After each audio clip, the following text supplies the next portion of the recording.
आज हम आपको एक लड़के के बारे में बताएंगे जो कब्रिस्तान की तरफ से गोश्त लेकर गुजर रहा था। तभी उसके साथ कुछ ऐसा हुआ जिसे सुनकर आप हैरान रह जाएंगे। वीडियो में आगे बढ़ने से पहले अगर आपने इस वीडियो को लाइक नहीं किया है तो इसको लाइक करें और हमारे चैनल को सब्सक्राइब करके बेल आइकन भी दबा दें। तो चलिए शुरू करते हैं। दोस्तों, ये वाकया जिन भाई के साथ पेश आया है उनका नाम असद है। असद भाई बताते हैं कि आज से तकरीबन 10 साल पहले की बात है, जब मैं 18 साल का था और गर्मियों की छुट्टियों में मेरी फूफी हमारे घर आ रही थी। मेरी अम्मी को जैसे ही उनके आने के बारे में पता चला तो मुझे कहा कि जल्दी से अपने अब्बू के पास दुकान पर जाओ और कहो कि फल और गोश्त वगैरह लेकर दें। अम्मी ने मुझे ये भी कहा कि तुम कब्रिस्तान वाले रास्ते से जल्दी पहुंच जाओगे और हाँ, वापसी पर शाम होने लगे तो कब्रिस्तान वाले रास्ते से हरगिज मत आना। मैंने कहा, अम्मी आप शाम होने पर कब्रिस्तान वाले रास्ते से हमेशा रोकती क्यों हो? तो अम्मी कहने लगी, अरे बेटा, आज सेब वगैरह होते हैं इसलिए। खैर, मैं अब्बू के पास दुकान पर जा रहा था तो कब्रिस्तान में जरा देर के लिए रुक गया और ये देखने लगा कि आखिर ये आसेब होते क्या हैं, जिनके डर से अम्मी मुझे हमेशा रोकती हैं। लेकिन उधर सुनसान था और मुझे कुछ नजर नहीं आया।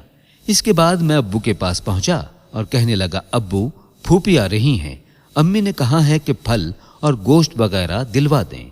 अब्बू ने मेरी ये बात सुनते ही फौरन मुलाजिम को पैसे दिए और कहा कि ये सामान की लिस्ट लो और सारा सामान लेकर आओ। काफी देर बाद हमारा मुलाजिम सामान लेकर आ गया। अब्बू ने मुझे सौदा थमाते हुए कहा कि बेटा, कब्रिस्तान वाले रास्ते से मत जाना। मैंने अब्बू से पूछा, कब्रिस्तान वाले रास्ते से क्या होगा? तो अब्बू कहने लगे, बेटा तुम कहीं डर ना जाओ इसलिए मैं मना करता हूं। अब्बू के पास उस वक्त उनके एक करीबी दोस्त बैठे हुए थे। अब्बू की बात पर वो हंसते हुए बोले, भाई बरखुरदार, तुम्हारा शेर तो जवान है और फिर इसका नाम भी शेरों वाला है, भला इसे आसेब क्या कहेंगे? अब्बू ने उनसे कहा, यार मेरा एक ही इकलौता बेटा है, अपनी तरफ से तो एहतियात जरूरी है ना। और फिर अब्बू ने मुझे कहा, असद बेटा जल्दी घर पहुंचो। इसके बाद मैं घर की तरफ चल दिया। जब मैं दुकान से चला तो दिल में ख्याल आया कि आज क्यों ना उस चीज का दीदार ही कर लिया जाए जिसकी वजह से अम्मी अब्बू मुझे कब्रिस्तान वाले रास्ते से आने के लिए मना करते हैं। बस फिर क्या था, मैं कब्रिस्तान की तरफ चल पड़ा। कब्रिस्तान वाले रास्ते से घर पहुंचने में 7 से 8 मिनट लगते थे, जबकि दूसरे रास्ते से 20 मिनट लगते थे। जब मैं कब्रिस्तान वाले रास्ते से घर पहुंचा तो एक बार फिर आसेब वगैरह का जायजा लेने के लिए खड़ा हो गया। इधर उधर गौर से देखा तो हर तरफ सन्नाटा ही सन्नाटा था। मैं जोर से हंसा और घर की तरफ चलने लगा। अभी मैं जाने ही वाला था कि मेरे दिल में ख्याल आया, एक बार फिर से देख लिया जाए, क्या पता अब कोई आसेब वगैरह नजर ही आ जाए। मैंने फिर पीछे पलट कर देखा, मगर पहले की तरह सन्नाटा ही था। मेरे अलावा वहां कोई और था भी नहीं। मैं दिल ही दिल में बड़ा खुश था और सोच रहा था कि घर जाकर अम्मी को बताऊंगा कि आज मैं कब्रिस्तान वाले रास्ते से गया भी और वापस भी उसी रास्ते से आया हूं, वो भी गोश्त लेकर। मैं ये सोचते हुए घर में दाखिल हुआ और अम्मी को आवाज दी, अम्मी जान आप कहाँ हैं? अम्मी के जवाब से पता चला कि वो तो किचन में है। मैं किचन में दाखिल हुआ और अम्मी को सौदा देते हुए कहा, अम्मी मैं अभी कब्रिस्तान वाले रास्ते से आया हूं, वो भी अकेला। आपने तो मुझे हमेशा बुद्धू बनाया है कि जिन भूत और आसेब होते हैं। ये सुनकर अम्मी ने मेरी बात काटते हुए कहा, बाकी बातें फिर सुनाना, पहले गोश्त लेकर आओ, वो तो तुम भूल ही गए। मैंने कहा, अम्मी गोश्त तो शॉपर में है। फिर मैं शॉपर चेक करने लगा। इस दौरान मेरा जिस्म कांपना शुरू हो गया। मुझे शदीद पसीना आया और ऐसा महसूस होने लगा जैसे मुझे बुखार हो रहा है। और फिर मैं सहन में पड़ी चारपाई पर गिर पड़ा। जब मेरी आंख खुली तो मैंने खुद को किसी बाबा जी के आस्ताने पर पाया। मेरा सिर अम्मी और पांव अब्बू की गोद में थे। फूफी के हाथ में तस्बीह थी और उनके बच्चे मेरे आसपास खड़े थे। मैं ये तमाम सूरत हाल देखकर बहुत ही परेशान हुआ اور امی سے پوچھا، امی مجھے کیا ہوا ہے؟ ابھی میں امی کے ساتھ بات کر ہی رہا تھا کہ کمرے میں ابو کے دوست داخل ہوئے اور سب کو سلام کرتے ہوئے ابو سے کہنے لگے، بھائی اب اسد کا کیا حال ہے؟ ابو نے کہا، بس بھائی ابھی ہوش میں آیا ہے۔ اتنے میں ایک اور شخص کمرے میں داخل ہوا اور کہنے لگا، آپ کے لڑکے کو ہوش آیا یا نہیں؟ بابا جی پوچھ رہے ہیں۔ وہ کہہ رہے ہیں کہ اگر ہوش آ گیا ہے تو لڑکے کو لے کر حجرے میں آ جائیں۔ ابو اور ان کے دوست نے مجھے سہارے سے کھڑا کیا اور جو بابا میرا علاج کر رہے تھے ان کے سامنے مجھے بیٹھا دیا گیا۔ میں یہ سب صورتحال دیکھ کر بہت پریشان ہو رہا تھا۔ تعویذ والے بابا نے اپنی لال جلالی آنکھوں کے ساتھ مسکرا کر پوچھا، کیا آج کے بعد بھی تم کوئی ایسی حرکت کرو گے؟ میں ان کے سوال پر اور بھی پریشان ہو گیا کہ آخر یہ مجھ سے ایسا سوال کیوں کر رہے ہیں؟ میں نے آخر ایسی کون سی غلطی کر دی تھی؟ میں تو خاموش رہا، لیکن ابو نے جواب دیا، بابا سائیں اب تو سوال ہی پیدا نہیں ہوتا۔ اس کے بعد بابا سائیں نے امی سے کہا کہ تعویذ کا ناغہ مت کرنا، اب آپ لوگ اپنے گھر جائیں اور کوئی بھی وظیفہ شروع کرنے سے پہلے بسم اللہ کا کڑا اپنے سیدھے ہاتھ میں ضرور ڈال لینا جو میں آپ کو دے رہا ہوں۔ ابو نے بابا سائیں سے بڑی حیرت سے پوچھا، بابا جی کیا کوئی وظیفہ مجھے بھی کرنا ہے؟ تو اس پر بابا سائیں مسکرا کر بولے، اگر تم وظیفہ نہ ہی کرو تو اچھی بات ہے، میں تو بس احتیاطاً کہہ رہا ہوں، اب تم لوگ جا سکتے ہو۔ جب ہم لوگ گھر پہنچے تو میں نے امی سے پوچھا، امی یہ سب کیا چل رہا ہے؟ امی نے میرے سوال پر مجھ سے کہا، اسد تمہیں کچھ بھی یاد نہیں کہ اس دن کیا ہوا تھا؟ میں نے کہا، امی آپ کس دن کی بات کر رہی ہیں؟ اور یہ بابا جی اور بکرے کا صدقہ وغیرہ، یقین کرے مجھے کچھ بھی یاد نہیں آ رہا۔ تو امی نے کہا، اچھا جس دن تمہاری پھوپھی آئی تھی اس دن کیا ہوا تھا؟ میں نے کہا، امی پھوپھی کس دن آئی ہیں؟ امی نے کہا، ارے بیٹا آج سے 2 دن پہلے تمہاری پھوپھی کا فون آیا تھا کہ میں آ رہی ہوں، اور پھر میں نے تمہیں تمہارے ابو کے پاس دکان پر بھیجا تھا کہ کچھ سودا لے آؤ اور واپسی پر قبرستان والے راستے سے مت آنا، لیکن تم نے تو میری ایک نہ مانی اور واپس قبرستان والے راستے سے آئے۔ تم قبرستان سے گوشت لے کر جب گزرے تو وہاں کسی ہوائی چیز کا اثر ہو گیا اور اسی وجہ سے تم ڈر گئے تھے۔ میں نے کہا، امی آپ یقین کریں مجھے کچھ بھی یاد نہیں۔ تو پھوپھی نے میری بات کاٹ کر کہا، اسد تمہیں کچھ بھی یاد کرنے کی ضرورت نہیں ہے۔ بس انہوں نے اپنے آپ کو کوسنا شروع کر دیا کہ ہائے میرے بچے کو میری وجہ سے کیا ہو گیا، کاش میں آتے ہی نہیں تو اچھا تھا۔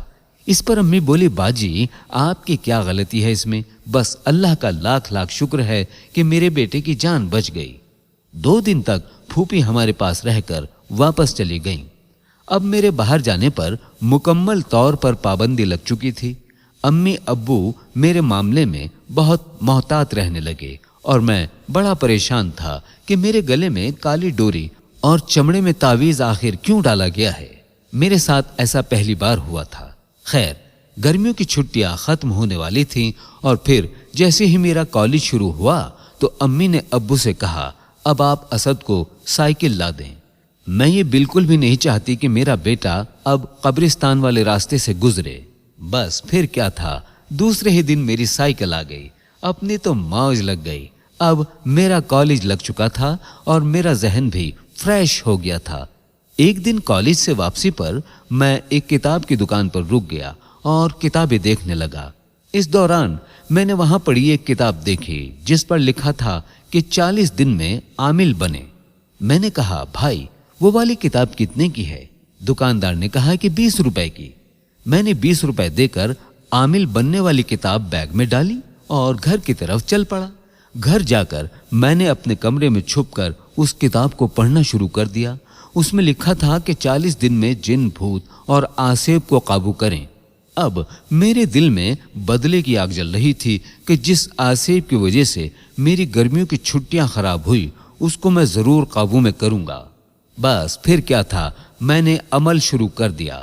روز رات کو امی ابو کے سونے کے بعد میں تقریباً رات کو 1 بجے کے قریب عمل شروع کر دیتا تھا۔ ابھی مجھے 10 دن ہی ہوئے تھے کہ عمل کے دوران मैंने बहुत गर्मी महसूस की। मेरा दिल चाह रहा था कि मैं फौरन कमरे से बाहर चला जाऊं, लेकिन किताब में साफ साफ लिखा था कि अमल के दौरान अपनी जगह से बिल्कुल भी नहीं हिलना। जब मुझे बहुत ज्यादा गर्मी लगने लगी तो मेरे कमरे में अम्मी दाखिल हुई और मुझे कहने लगी, असद बेटा, इतनी गर्मी में क्यों बैठे हो? चलो आओ, बाहर आ जाओ। मैंने कहा, अम्मी, मैं ये तस्बीह खत्म करके आऊंगा। अम्मी को मेरी बात पर बहुत गुस्सा आया और वो नाराज होकर कमरे के बाहर चली गई। मेरी तस्बीह खत्म होने में अभी 4 दाने बाकी थे कि अम्मी की आवाज मेरे कानों में आई, असद, तुम्हारे कमरे में सांप दाखिल हुआ है, जल्दी बाहर आ जाओ। मेरे कमरे के बाहर आते ही मेरी तस्बीह पूरी हो चुकी थी, लेकिन मैंने बाहर आकर देखा तो अम्मी वहां मौजूद ही नहीं थी। मैंने अम्मी को आवाज दी तो वो अपने कमरे से उठकर आई और कहा, क्या हुआ असद बेटा? मैंने कहा, अम्मी, आप तो सो रही थी। अम्मी ने कहा, हाँ, मैं सो रही थी, खैरियत तो है? मैंने कहा, आप मेरे कमरे में अभी नहीं आई थी। अम्मी ने कहा, असद, क्या तुम डर गए हो? उनकी आवाज में हैरत के साथ परेशानी भी थी। फिर मुझे नहीं मालूम कि मेरे साथ क्या हुआ। जब मेरी आंख खुली तो मैंने खुद को दोबारा बाबा साईं के आस्ताने पर पाया। मेरा सर अम्मी और पांव अब्बू की गोद में थे और साईं बाबा कह रहे थे कि ये तावीज किसी वजनी चीज के नीचे रखना। अगर घर में हाथ वाली आटा की चक्की है तो ज्यादा बेहतर है कि उसके नीचे रख देना। अब्बू ने बाबा साईं से पूछा, बाबा जी, अब वो चीज दोबारा तो हमला नहीं करेगी ना? बाबा जी ने जवाब दिया, बिल्कुल भी नहीं। फिर वो मुस्कुराते हुए अब्बू से बोले, मुझे पता था तुम्हारा लड़का जरूर कोई हरकत करेगा। अगर तुम्हारे लड़के ने बिस्मिल्लाह का कड़ा ना पहना होता तो या तो ये पागल हो जाता या फिर तुम लोगों का कोई और बड़ा नुकसान हो चुका होता। इसके बाद बाबा जी से इजाजत लेकर हम वहां से जाने लगे।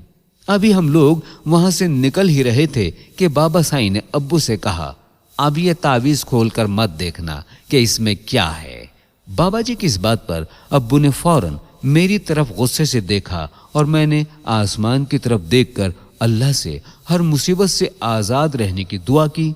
इसके बाद दिल में पक्का इरादा कर लिया था कि आ बैल मुझे मार वाली मिसाल के जैसे आसेब वाली गलती कभी नहीं करूंगा। असद कहता है, इसके बाद हम घर आ गए और मैंने इस तरह की कोई भी हरकत ना करने का इरादा कर लिया था। तो दोस्तों, आज की वीडियो में इतना ही। मिलेंगे अगली वीडियो में। अस्सलामुअलैकुम, अल्लाह हाफिज।